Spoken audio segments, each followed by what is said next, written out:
Welcome back to the final episode of our 8-part Board CEO Partnership Series, where we've been exploring how boards and CEOs can work together to build healthy cultures for greater impact. I'm your host, Marcia Beckner. And if you're just joining us, I encourage you to start with episode 1 at culturecares.com/41. And you can find the full transcript for today's episode at culturecares.com/48. Today's guest brings a perspective that very few people have. He's built multiple successful companies, sat through hundreds of board meetings, I'll get the exact number from him in a minute, and experienced the boardroom from nearly every angle. Robert Wolfe is a 3-time entrepreneur and the co-founder of Zeck, a company transforming how boards and leadership teams prepare for more strategic board meetings. Before Zeck, Robert co-founded Moose Jaw, which was acquired by Walmart, and CrowdRise, the fundraising platform acquired by GoFundMe. After years of building companies and serving boards, Robert realized the frustrations he experienced in the boardroom weren't unique to him. Leaders everywhere were spending countless hours preparing for meetings that left little time for meaningful strategic engagement. That insight led him to co-create Zeck with his brother, Jeffrey Wolfe, and actor Edward Norton. I invited Robert here to join this series, not because he built an incredible board platform, which he has, but because his experience gives him a unique perspective on what helps CEO and board partnerships thrive and what might unintentionally get in the way. Today, we're talking about board culture, entrepreneurship, leadership, and the practical habits that help boards and CEOs become true strategic partners. Robert, welcome to the show. That was a mic drop intro. I feel like we should end it right here. Yes. Will get no better. And Thank you. That was end. very nice. Of course. That was awesome. Well, I do have a few questions All right. before we do end. Thank you so much for being here. Thank you. Now, I just shared that you built 3 successful companies so far. And looking back, what is the biggest lesson you've learned about building organizations that people want to be a part of? In terms of the board specifically or just generally? Or either? Anything that comes to mind. Board, we talk about it all, board and staff and employees. Well, for the staff and employees, where we've sort of always hung our hat, for lack of a better way of saying it, is by making everything fun. So I mentioned prior to us getting on this call that we have a few rules at our company. The first rule at all 3 of our companies is let's have as much fun as we can. We're all working so hard. So we want our staff and our customers to actually like it. And we work really hard to make that happen. And it relates to the board because for us, the board meeting is, whether it's a nonprofit or a company, your 4 or 8 most consequential meetings of the year, and everyone dreads them. And part of our mindset at Zeck, and it's actually similar to the work we did at our prior company, CrowdRise, is that if we can actually build a system so that the leadership team and the board looks forward to their board meetings, they will be more productive. So if you go to our website, and we're talking about board meetings, right? You don't think about board meetings being fun, but we have a Wedding Crashers quote on our homepage and an Almost Famous movie quote. The idea again is let's figure out a way to make these meetings valuable so that everyone looks forward to them instead of approach them with such misery and dread. I think you just turned the industry on its head because it could be like the driest thing ever to go to a board meeting and just talk about governance and policies. And you just decide to flip the script. Well, at our prior company, CrowdRise, which was a fundraising platform, when we were researching the space, we came to the conclusion that giving to charity was burdensome and guilt-ridden.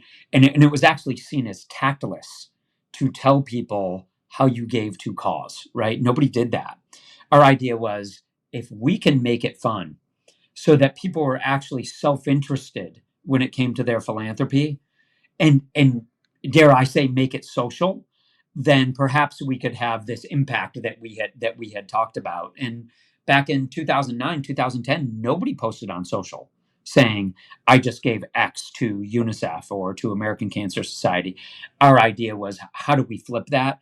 So much of what we're doing in the board space, even though it's a completely different world, is running that same or similar playbook. And how did you have this idea or this epiphany that this needed to change in the world? And what made it Yeah. such an interesting problem for you to solve? So at our prior two companies, Moose Jaw and CrowdRise, our board meetings were miserable. I used to joke that the board meeting would ruin 1 month of every quarter for me. Our leadership team, we would spend literally 150 hours putting a presentation together that we would send across in a PowerPoint or Google Slides or a PDF that no one could read on their phone. No one could engage with it in any way. And we'd get into the meeting and quite literally reread our board, a deck that they had already read. So we knew we were bad at it. What we didn't realize is this angst we were having was universal. And I was actually on a trip with my brother and Edward Norton and some other friends, and I had to leave the group for a board meeting. And it was on Zoom. It was a nonprofit board meeting. And I came back after 3 hours and I said to, I don't know if people out there have seen Fight Club, but I said to Edward, I said, do you remember that scene in Fight Club when you were punching yourself in the face? That's how I think everyone on both sides of the table felt during that board meeting.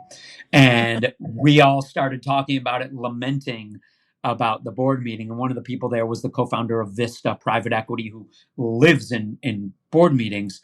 And then we started researching the space and said, okay, maybe we can build software to help solve this problem. And when did that start? So When did you that launch it? we launched in 2000 and middle end of 2022. Mhm. What we didn't realize at that time is we went to friends and said, hey, we built this MVP, right? Can you test it and give us some feedback? And their answer was, fuck no, I can't put a half-baked product in front of our board, right? These are our most important meetings of the year. So that was a learning for us.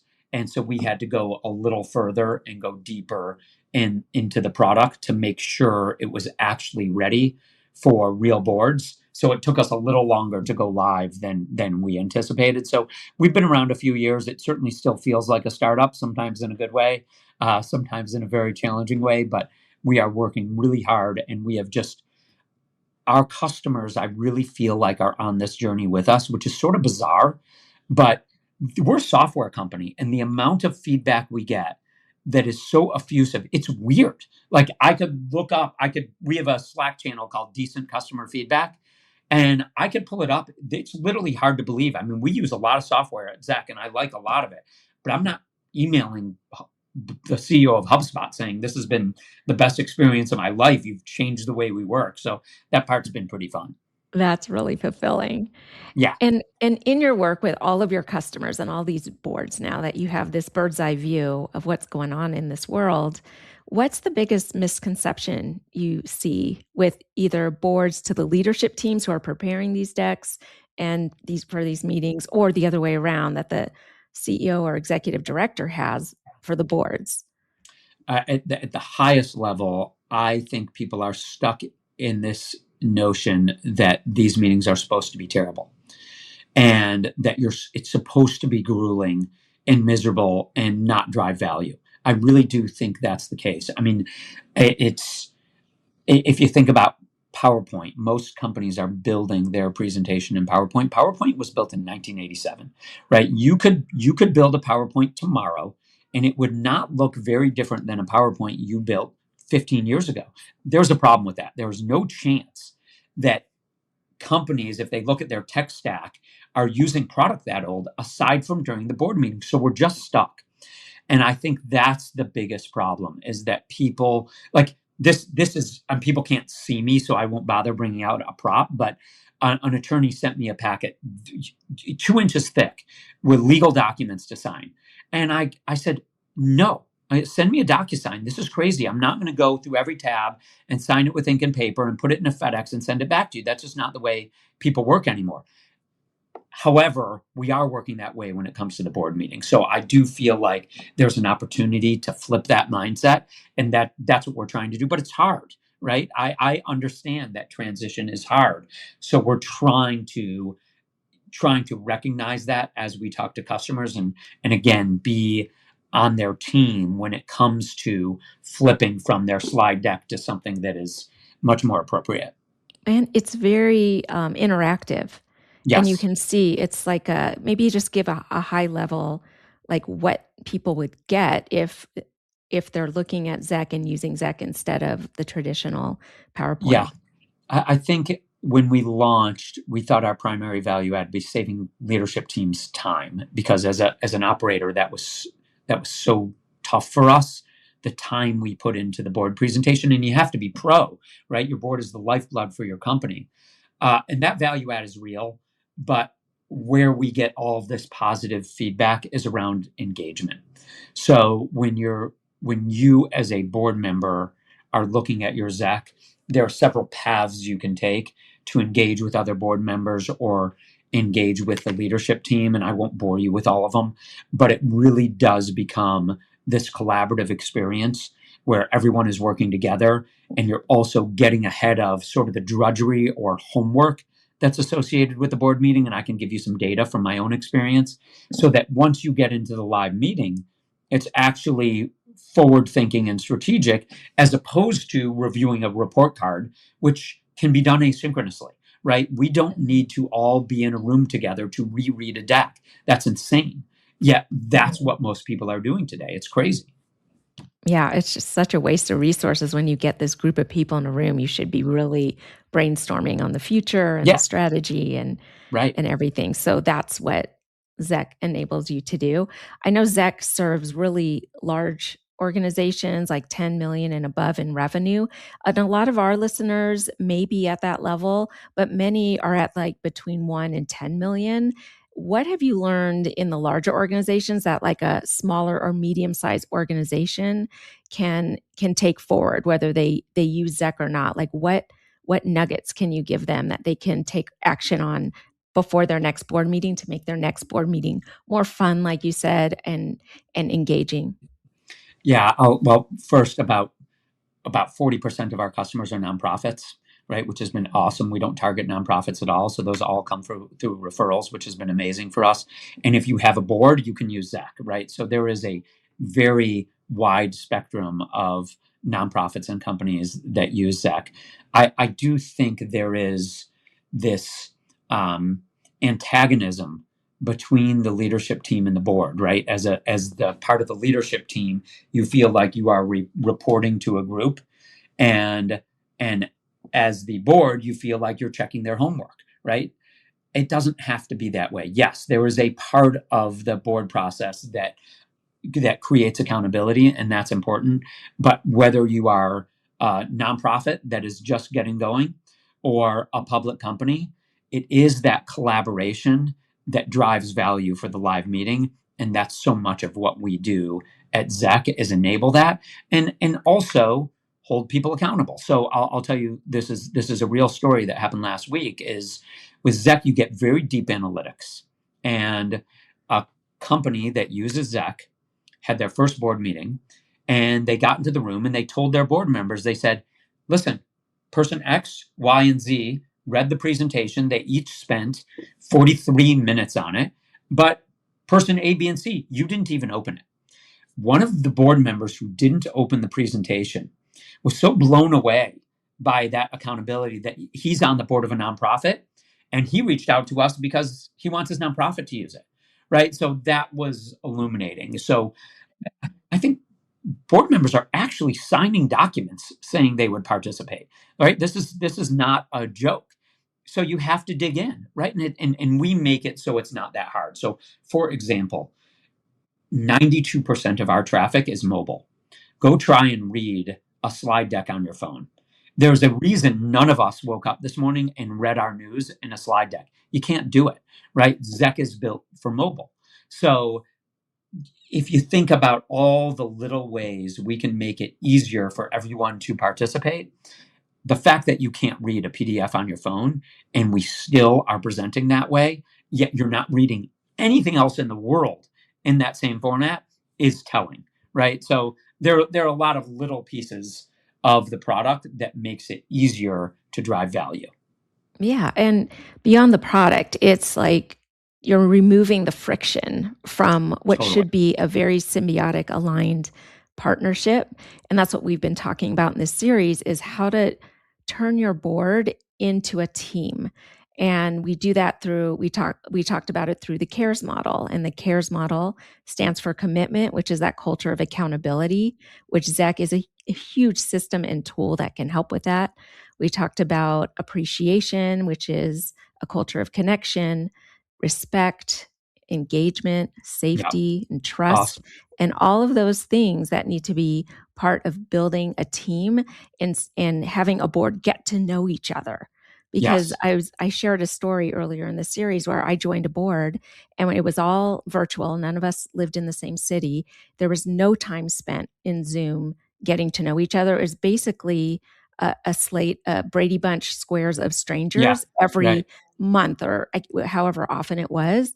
And I just felt like if I saw a board member that I serve on a board with on the street, I wouldn't even recognize them because I wouldn't, it was just a Right. little That's square I would madness. see. So like without like getting to know each other when you're in the same room, or whether it's a Zoom room or a physical room, like this is where like Zeck can kind of take that pressure away of like all of the kind of the hardship part of it, and that leaves space for collaboration and conversations that can help you reach greater levels of impact. Yeah. I totally agree. Think about the idea of your next board meeting. It's going to be on Zoom with a bunch of people you don't know, and you're going to get a 150-page PDF a day before the meeting that you're expected to read and add value when you haven't engaged with that group in 3 months. There is nothing fun about that, right? That is not a meeting you're going to look forward to.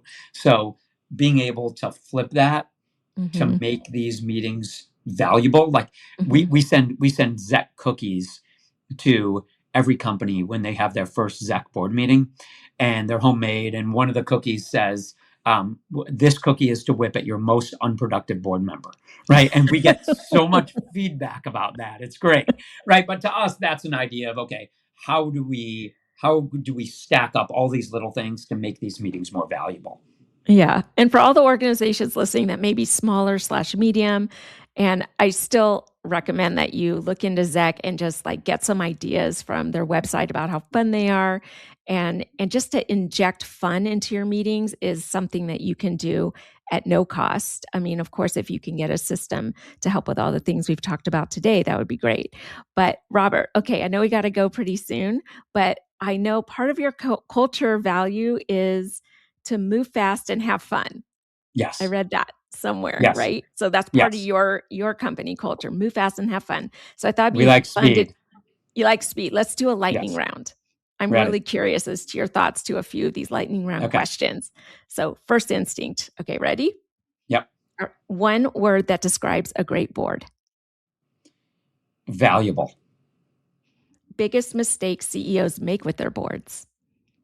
Rereading them a deck in the live meeting. Biggest mistake boards make with CEOs. Making it a homework session as opposed to a strategic session. One leadership habit every CEO or executive director should practice. Engagement. Most of these problems are solved by being a great communicator.